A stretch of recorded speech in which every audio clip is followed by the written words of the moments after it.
और एक बात हम आपको बता दें, जिस किसी को भगवान आज तक मिले हैं, जिस किसी को भी भगवान आज तक मिले हैं, अथवा जिस किसी का भी भगवान से आज तक में प्रेम हुआ है, वह कथा और कीर्तन से ही हुआ है। बिना कथा सुने आज तक किसी का भी भगवान से प्रेम नहीं हुआ है। बिना भजन के आज तक भगवान किसी को नहीं मिले हैं। कोई भी संसार में एक ऐसा उदाहरण बता दो, कोई भी एक ऐसा उदाहरण बता दो जिसने कभी भगवान की कथा नहीं सुनी, जिसने भजन नहीं किया, उसको भगवान मिल गए हो या उसका भगवान में प्रेम हो गया हो। कोई एक भी उदाहरण नहीं है संसार में, एक भी कोई ऐसा उदाहरण नहीं है जीवन में। बिना भगवान की कथा के और बिना भगवान के भजन के ना तो भगवान में प्रेम हो सकता है और ना ही भगवान मिल सकते हैं, कभी नहीं मिल सकते हैं। सौनकाद ऋषि सूत जी महाराज से यह बात कहते हैं, भगवान यह तो बहुत आश्चर्य की बात है, बहुत आश्चर्य की बात है भगवान। श्रीमद् भागवत महापुराण की इतनी महिमा है, इतनी महिमा श्रीमद् भागवत महापुराण के कैसे हो गई।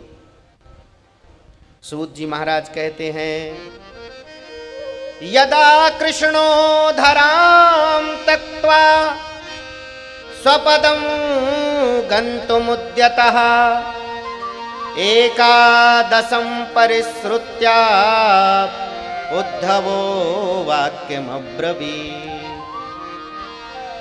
सूत जी महाराज कहते हैं, हे सनकादिकों, जब भगवान इस धराधाम को छोड़ करके अपने नित्य धाम को जा रहे थे, उसी समय भगवान स्वयं नारायण ने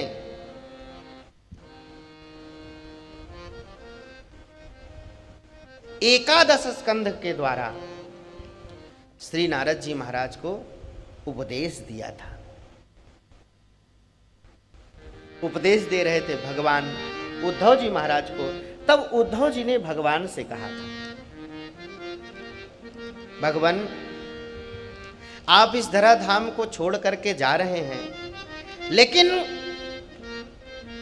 मेरे मन में एक बहुत बड़ी चिंता है और उस चिंता का शमन केवल आप ही कर सकते हैं, इसलिए आप कृपा करके मेरे चिंता का शमन कीजिए। आप इस धराधाम को छोड़ करके जाएंगे, इसके बाद घोर कलिकाल आ जाएगा, कलयुग आ जाएगा, और जब वह घोर कलिकाल आ जाएगा तो फिर अनेक प्रकार के दुष्ट प्रकट हो जाएंगे और उनके द्वारा, उन दुष्टों के द्वारा पृथ्वी पर अनेक अत्याचार होंगे। तो यह पृथ्वी पाप के भार से यह दब जाएगी। भगवान उन जीवों का क्या होगा जो आपके बिना नहीं रह पा रहे हैं, और मेरा क्या होगा, मैं आपके बिना कैसे रह पाऊंगा। इस प्रकार से श्री उद्धव जी महाराज ने भगवान से बात कही। तब भगवान ने कहा, उद्धव तुम चिंता मत करो, मैं कहीं और नहीं जाऊंगा। एक रूप से इस कलिकाल में श्रीमद् भागवत महापुराण में प्रविष्ट हो जाऊंगा। यह श्रीमद् भागवत महापुराण मेरा ही स्वरूप है, ये मैं ही हूं। और भगवान जब धराधाम को छोड़ करके गए तो भगवान के शरीर से एक ज्योति निकली और वह ज्योति श्रीमद् भागवत महापुराण में प्रविष्ट हो गई। यही बात उद्धव जी महाराज कहते हैं, स्वकीयम यद भवेत तेजस तच्च भागवते दधात तिरोयम प्रविष्टो तिरोधाय प्रविष्टोयम श्रीमद् भागवतारणोयम। इसलिए तेनेयम वांगमयी मूर्ति प्रत्यक्षा वर्तते हरे, ये भगवान की वांगमय प्रतिमूर्ति है। इसलिए कलयुग के जीवों के कल्याण के लिए भगवान ने श्रीमद् भागवत महापुराण के रूप में प्रकट हुए हैं। यह बात कही है सूत जी महाराज थे इस प्रकार। और जैसे जैसे महाराज भागवत के महिमा का गायन कर रहे थे, उस सभा इतनी आनंदित और आह्लादित हो गई और एक दिव्य आश्चर्य हुआ।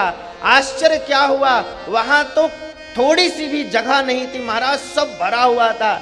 लेकिन उस सभा के मध्य में बीच में ही भक्ति, ज्ञान और वैराग्य तीनों प्रकट हो करके और नृत्य करने लगे।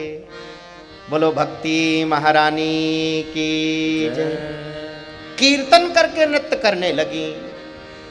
भक्ति सुतौ तौ तरुणौ गृहीत्वा प्रेमैकरूपा सहसा विरासीत्।